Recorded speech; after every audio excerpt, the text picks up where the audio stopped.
ಬಣಿಗೆ ಬಂದು ಪ್ರೇಮದ ನಯನ ತೆರೆದಳು ಕಾವ್ಯದ ಒಳಗೆ ಇಳಿದಳು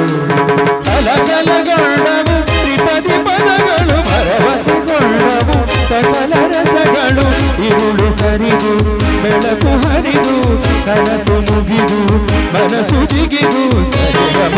ಪದನಿಸ ಸಂಚಾರದಲ್ಲಿ ಬೇಗ ಬಂತು ಮೇಘ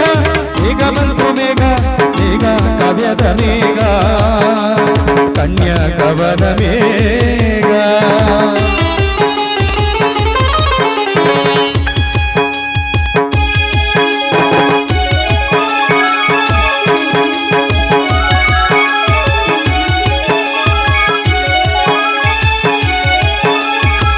ಸ ಸ ಸ ಸ ಸರಿ ಗ ಮ ಗ ರಿ ಸ ನಿ ದ ನಿ ಗ ಮ ರಿ ಸ ಸರಿ ಗ